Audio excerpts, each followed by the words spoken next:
warahmatullahi wabarakatuh. Waalaikumsalam warahmatullahi wabarakatuh. Oke, selamat siang rekan-rekan mahasiswa sekalian. Siap. Oke, masih semangat untuk melanjutkan kuliah kita?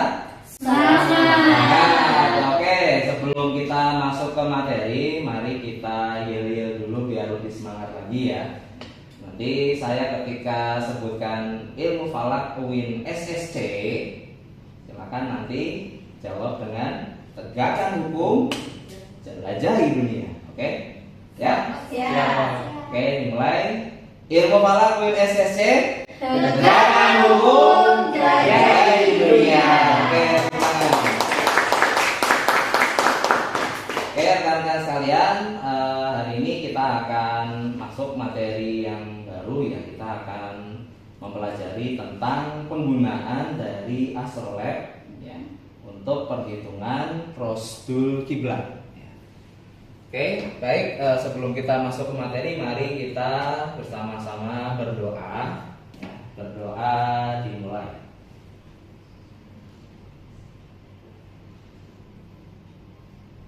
Baik, berdoa selesai.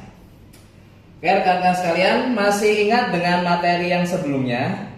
Ya, jadi sebelumnya kita sudah mendiskusikan tentang bagian-bagian dari astrolab. Ada yang masih ingat? Oke, bagian yang ini namanya apa? Depan. Ya, bagian depan atau front, kemudian yang bagian sininya namanya back atau belakang. Ya, apa saja komponen yang ada di front atau bagian depan? Yang pertama ada rete, betul. Kemudian ruler. Oke. Kemudian kalau yang di bagian belakang ada lidat ya, sama lingkaran zodiak. Oke, masih pada ingat semua ya. Jadi diingat-ingat, ini adalah komponen dari astrolab ya. Astrolab itu alat untuk apa saja fungsinya? Alat yang bisa kita gunakan untuk menghitung. Yang pertama adalah semua pergerakan dari benda langit ya.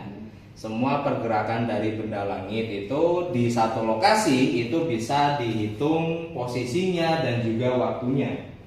Ya, jadi ini gambar jenis astrolab yang apa? Yang planespheric astrolab. Ya, ini yang jenis dari planespheric astrolab. Nah, alat yang bisa kita gunakan ya untuk menghitung ya segala macam perhitungan dari benda langit yang ada di satu lokasi. Ya, jadi sifatnya itu adalah lokal. Ya, alat ini berfungsinya untuk perhitungan yang lokal. Baik, ini bagian-bagiannya diingat-ingat karena nanti kita akan melanjutkan materi ini untuk perhitungan prosedul kiblat yang menggunakan astrolab. Nah, kita masuk ke materinya. Jadi astrolab seperti yang tadi sudah disampaikan, yang minggu lalu juga sudah dijelaskan tentang astrolab itu, definisinya, bagian-bagiannya. Ya, jadi di sini pertemuan ini kita akan belajar untuk menggunakan astrolab ini untuk perhitungan mencari prosedul kiblat. Apa itu prosedul kiblat? Waktu pada saat matahari itu tepat di atas Ka'bah, yaitu yang prosedul kiblat global. Kalau yang prosedul kiblat yang lokal, matahari berada di atas jalur menuju Ka'bah. Sehingga nanti pada jam tersebut semua bayangan benda yang terkena sinar matahari akan mengarahkan ke arah Ka'bah atau arah kiblat, betul ya. Ini kita akan belajar untuk cara menggunakan planespheric astrolab ini untuk menghitung prosedul kiblat ya. Jadi step yang pertama ya, diingat-ingat ya, step yang pertama adalah kita mencari yang namanya darajatus syamsi dan juga nilai daqaiqut tafawut. Darajatus syamsi itu bahasa Arab, dalam bahasa Indonesianya itu adalah bujur matahari. Kalau daqaiqut tafawut itu apa? Daqaiq itu menit ya, tafawut itu selisih. Menit selisih berarti apa itu? Yang istilah yang pernah kalian pelajari sebelumnya? Equation of time. Equation of time, betul ya. Jadi Stepnya di sini kita akan menghitung terlebih dahulu nilai darojatus syamsi atau bujur matahari dan ikut tafawut atau equation of time, perangkat waktu ya. Stepnya adalah kita nanti gunakan bagian belakang ya. Bagian belakang, nanti dari bagian belakang ini kita putar al-udolah ya. Udolah itu adalah jarum yang ada di belakang astrolabe itu sampai pada tanggal yang kita inginkan. Kita contohkan nanti di tanggal sekarang, tanggal berapa sekarang ini? Tanggal 25 Juli ya. Kita nanti coba 25 Juli ya. Diputar nanti pada bagian belakangnya sampai di 25 Juli. Nanti setelah itu gimana?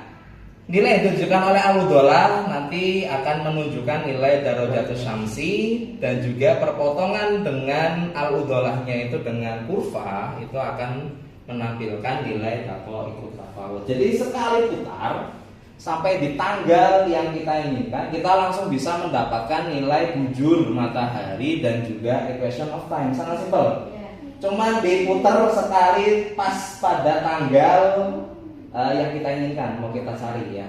Oke, kita untuk prakteknya nanti kita akan menggunakan software ya. Software ini adalah software yang saya kembangkan ya, hasil dari penelitian saya tahun 2022.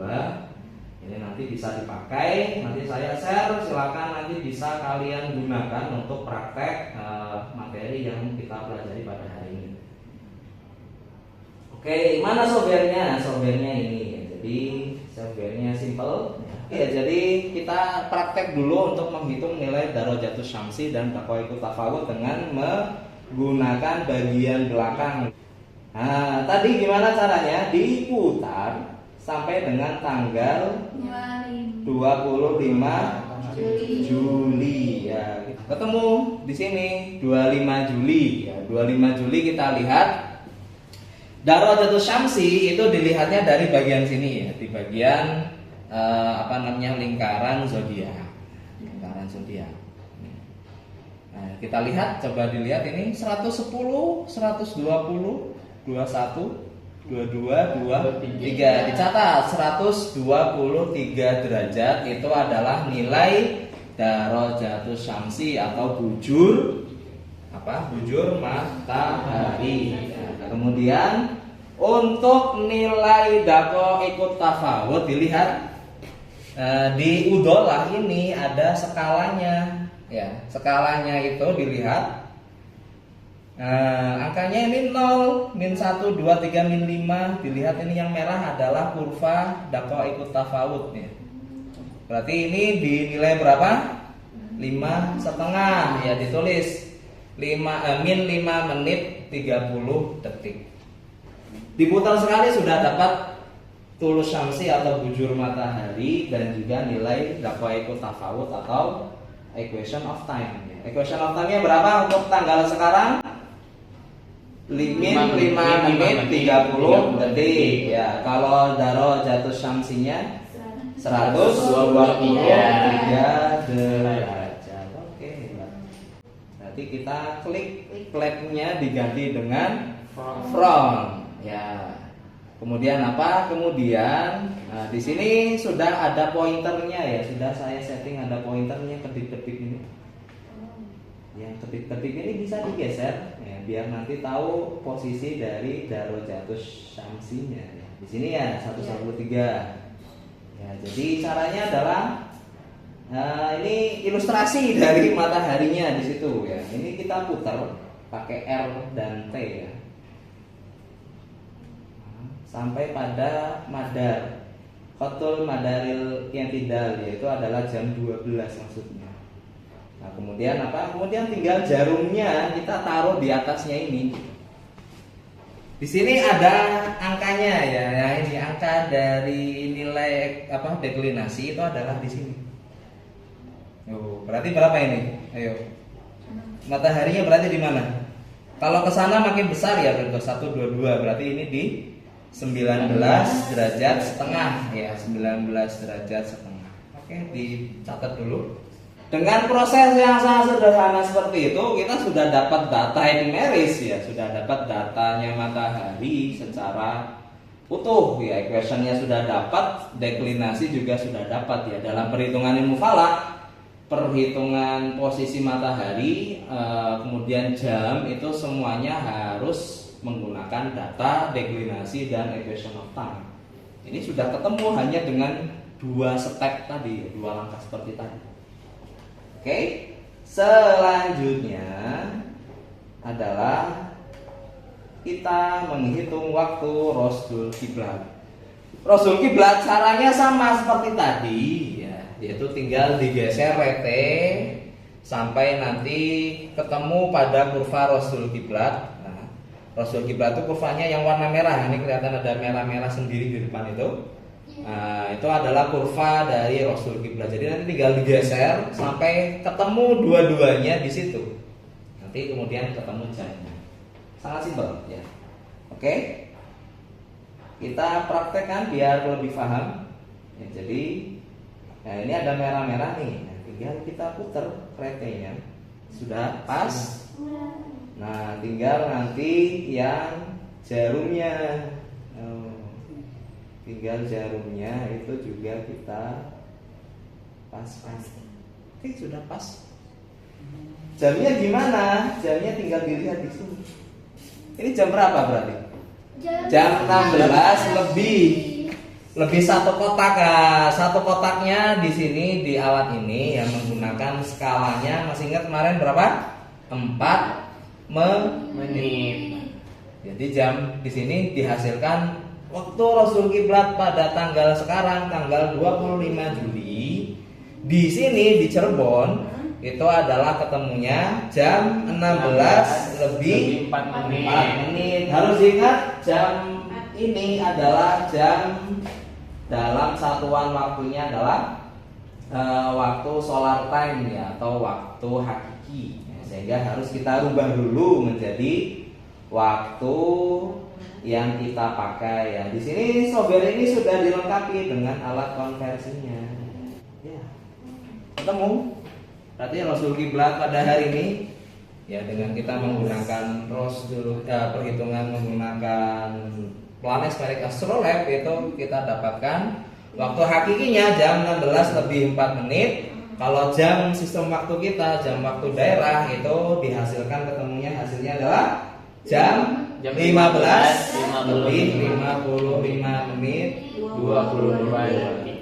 Nah, seperti itu ya. Sangat simpel dalam kita menghitung Rasul Kiblat menggunakan Planetary Astrolab. Oke, setelah ini nanti silakan kalian masuk ke kelompok masing-masing ya. Ada 5 kelompok. Nanti masing-masing kelompok silakan demonstrasikan cara menghitung waktu Rasul Kiblat menggunakan Planetary Astrolab. Oke?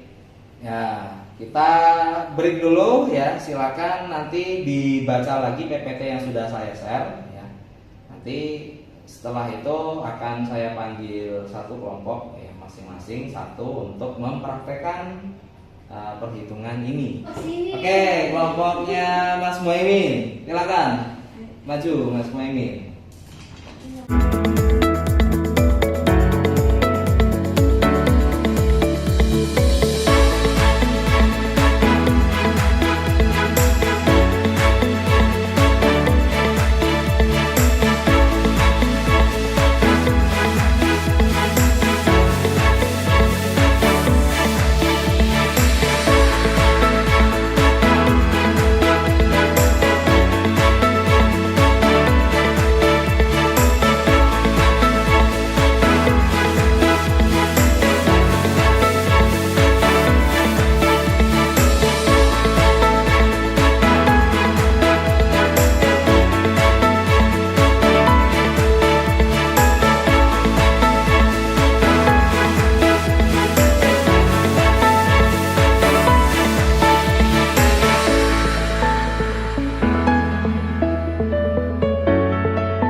Oke, kita akhiri dengan sama-sama membaca alhamdulillah. Alhamdulillahirobbilalamin. Ya, tetap semangat belajarnya ya. Jadi Jadi banyak-banyak membaca, banyak-banyak praktek ya, yang nanti materi-materi yang sudah dipelajari di kelas itu bisa semakin melekat. Oke, itu saja. Terima kasih. Kita akhiri. Assalamualaikum warahmatullahi wabarakatuh. Waalaikumsalam warahmatullahi wabarakatuh.